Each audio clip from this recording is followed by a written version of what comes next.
Hey friends, welcome back to the channel. If you're new here, my name's Ibrahim and I've helped over 1,000 people with their NHS applications. If you are constantly being rejected by the NHS, stop blaming your experience and stop blaming your qualifications. The issue is almost certainly your supporting information. Most people treat this section as an afterthought, but it's actually the most important part of your application. If you get this wrong, no human will ever see your CV. We need to overhaul your approach. Today I'm going to walk you through the 4 most common reasons for rejection that we see and the exact 6-step structure that you need to follow to guarantee your application gets read. If you want the template for the structure we're going to cover, I've put my NHS Fast Track guide in the description. It's usually £49, but you can download it for free right now. It includes the exact headers and the layout that you need. We've reviewed thousands of applications, and these are the 4 things that kill your chances immediately. First mistake, not tailoring. This is not a general script about yourself. You cannot copy and paste the same statement for 10 different jobs. The sole purpose of the supporting information is to prove you meet the person specification for that specific job. Now, rewriting your supporting information for every single application is exhausting. This is exactly why I built the HealthHire portal.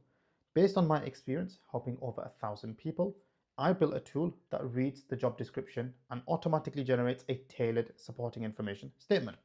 It hits every single criteria point and saves you hours. It's £150 for lifetime access with a 30-day money-back guarantee. If you want to apply faster, the link is below. The second mistake is ignoring the values. This is a non-negotiable.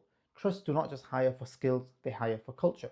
If you don't explicitly mention how you embody their values, like compassion or integrity, they will hire someone else who does. The third mistake is the wall of text.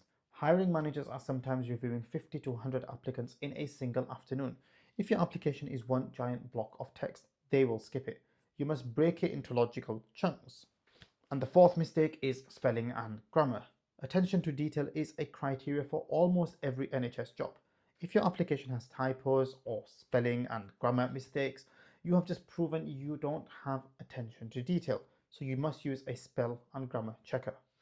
So how do you fix it? You have to follow a structure. Earlier I said it was 6 parts, but I meant 5 parts. So you start with an introduction. You use this exact layout. So for the introduction, which is part 1, you keep it short.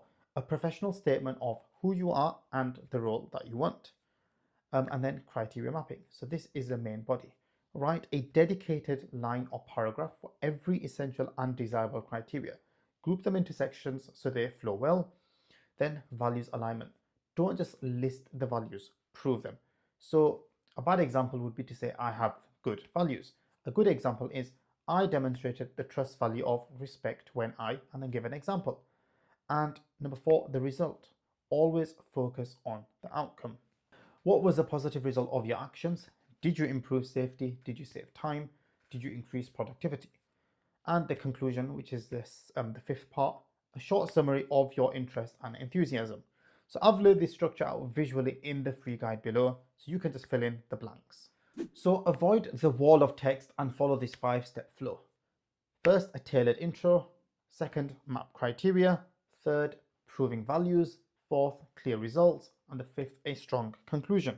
If you want the template, you can get the free guide. If you want the tool to write it for you, you can check out the HealthHire portal. All the links are in the description. So thank you so much for watching. If you like the video, please give it a thumbs up. If you haven't subscribed to the channel, please consider doing so.